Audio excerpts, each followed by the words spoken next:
بسم اللہ الرحمن الرحیم۔ آپ دیکھ رہے ہیں مگر ٹریولز۔ میں عبد المنعم آپ کو ویلکم کرتا ہوں۔ میں امید کرتا ہوں کہ آپ ٹھیک ہوں گے۔ کویت کے حوالے سے ایک اور اپڈیٹ ہے، ایک اور لاک ڈاؤن کے حوالے سے، کہ یہ افواہیں گردش کر رہی ہیں کہ کویت میں ایک اور لاک ڈاؤن ہو رہا ہے۔ اس حوالے سے ایک اور لاک ڈاؤن تباہی پھیلا سکتا ہے اور اس کے اثرات انتہائی برے ہو سکتے ہیں۔ اللہ پاک کرم فرمائے ایسی نوبت نہ آئے، لیکن میرے ذمہ آپ کو ایک ہر خبر پہنچانا ہے مصدقہ ذرائع سے، تو یہ ڈیٹیل بھی میں آپ سے ڈسکس کرنا چاہتا ہوں۔ ڈیٹیل سے پہلے میری آپ سے گزارش ہے، اگر آپ مگر ٹریولز پر نئے ہیں اور ابھی تک آپ نے مگر ٹریولز کو سبسکرائب نہیں کیا تو میری آپ سے گزارش ہے، برائے مہربانی مگر ٹریولز کو سبسکرائب کر لیں۔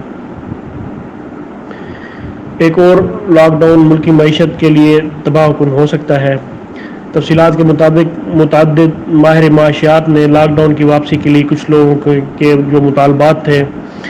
لاک ڈاؤن کرنے کے حوالے سے، ان کو مسترد کرتے ہوئے اس بات کو واضح کیا ہے کہ اس کا مطلب معیشت کی باقیات کو ختم کرنا، چھوٹے اور درمیانے درجے کے کاروباری اداروں اور تجارتی سرگرمیوں کو تباہی کی طرف دھکیلنا ہے۔ اپنے مختلف بیانات میں ماہرین نے تصدیق کی ہے کہ لاک ڈاؤن کی واپسی کا مطلب گزشتہ 6 ماہ کے دوران مالی نقصانات سے دوچار ہونے والی بقیہ معیشت کی تباہی کا آغاز ہوگا، جس کا ازالہ مختصر وقت میں پورا کرنا مشکل ہو سکتا ہے۔ انہوں نے روشنی ڈالی کہ کووڈ-19 میں متاثرہ افراد کی موجودہ شرح اب بھی معمول کی بات ہے، اور وزارت صحت کی جانب سے کی جانے والی سویب ٹیسٹوں کی تعداد میں اضافے کے بعد ان تعداد میں اعلان شدہ اضافہ ہوا ہے، جس کا مطلب یہ ہے کہ یہ تعداد روزانہ سویب ٹیسٹ کی تعداد میں اضافہ سے زیادہ ہوگی۔ اس حوالے سے ماہرین نے لاک ڈاؤن اقدامات پر عمل درآمد کی طرف واپس آنے کی بجائے ماسک پہننے اور معاشرتی فاصلے کو برقرار رکھنے کے لیے وزارت صحت کے رہنما اصول کی پیروی پر زور دیا ہے، اور اس سلسلے میں ماہر معاشیات طارق الحقیقی نے تصدیق کی ہے کہ وہ ایک اور لاک ڈاؤن کے خیال کے خلاف ہیں۔ انہوں نے زور دے کر کہا کہ انفیکشن کی تعداد میں قابل ذکر اضافہ وزارت صحت کی جانب سے کیے جانے والے سویب ٹیسٹوں کی بڑھتی ہوئی تعداد کی وجہ سے ہے۔ انہوں نے واضح کیا کہ لاک ڈاؤن کی واپسی کا خیال مختلف ممالک سے ویکسین کی دستیابی کے اعلان کے بعد مناسب نہیں ہے، خاص طور پر چونکہ دنیا کے متعدد ممالک نے کووڈ-19 کے خلاف ویکسین تیاری کا اعلان کیا ہے، جن میں روس، برطانیہ، چین اور جاپان شامل ہیں، جبکہ چین اور جاپانی ویکسین کے ابتدائی نتائج نے عالمی اور مقامی سطح پر یکساں طور پر مثبت نتائج کی تصدیق کی ہے۔ دوسری جانب عالمی معیشت ایک اور بندش برداشت نہیں کر سکے گی، خاص طور پر عالمی معیشت کو دنیا کے ممالک کی جانب سے لاک ڈاؤن کے نتیجے میں بڑے نقصانات اٹھانا پڑے ہیں۔ اس کا آغاز کاروبار، سیاحت اور ٹریول سیکٹر سے ہوا، جبکہ کئی کمپنیوں نے معاشی حالات سے نمٹنے کے لیے ملازمین کو نوکریوں سے فارغ کر دیا،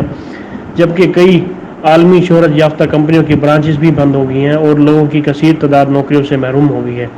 معاشی بحران کے نتیجے میں چھوٹی اور درمیانہ درجے کی کمپنیاں بھی دیوالیہ ہو گئی ہیں۔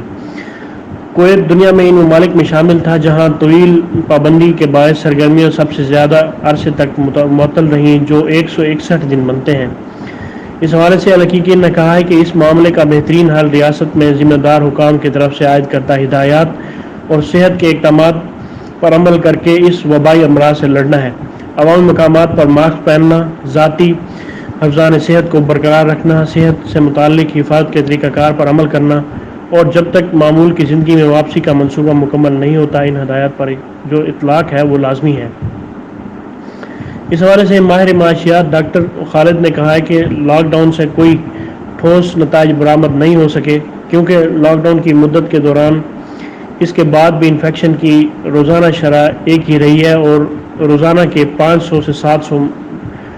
جو ہے کیسز تھے۔ انہوں نے اس بات پر بھی روشنی ڈالی ہے کہ کووڈ-19 سے متاثرہ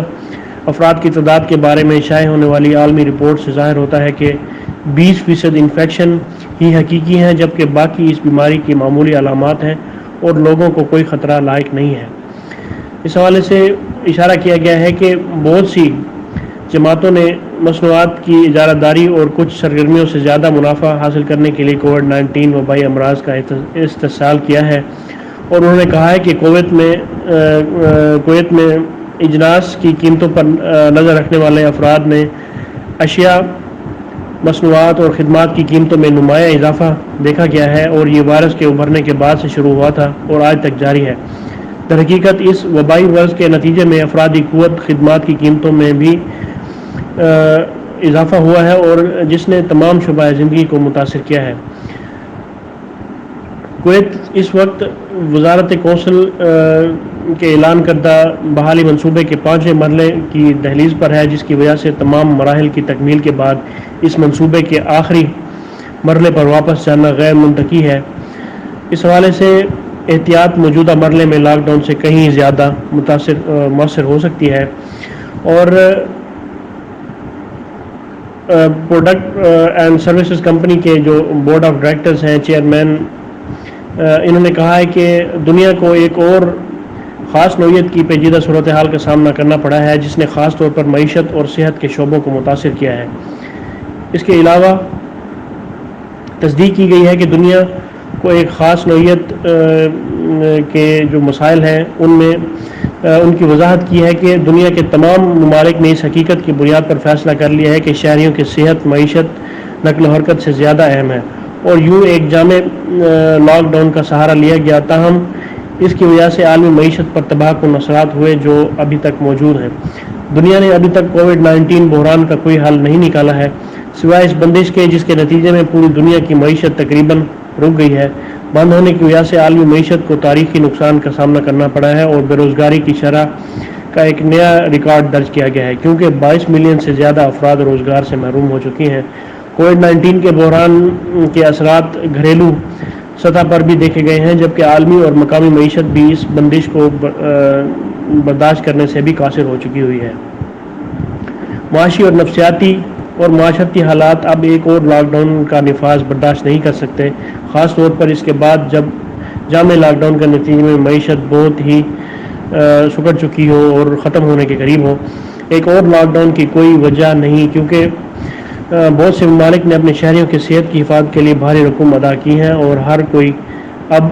پچھلے جو ایک کمپلیٹ لاک ڈاؤن تھا اس کے اثرات کی قیمت ادا کر رہا ہے۔ اس حوالے سے کہا گیا ہے کہ یقین کے ساتھ ہمارے تعاون اور یکجہتی کے ساتھ ساتھ احتیاطی تدابیر کو سخت کرنا ہی ایک اور درست عمل ہے، اور نہ کہ لاک ڈاؤن یا معیشت کے پہیے کو روکنا، کیونکہ اسی صورتحال میں کسی کو بھی برداشت نہیں کیا جا سکتا۔ یہ ایک کووڈ-19 کا جو ایک لاک ڈاؤن تھا اور اس کی افواہیں چل رہی تھیں، اس بارے میں ایک اپڈیٹ آپ تک پہنچانا ضروری تھی۔ اسے برائے مہربانی اپنے دوستوں میں شیئر کریں تاکہ جو نیگیٹو پروپیگنڈا کیا جا رہا ہے اس کو ختم کیا جا سکے۔ مجھے اگلی ویڈیو تک کے لیے اجازت دیں، اور اگر آپ کو ہماری یہ ویڈیو اچھی لگی ہے تو اسے لائک اور شیئر کیجیے گا۔ اللہ پاک ہم سب کو حامی و ناصر ہو۔ اللہ حافظ۔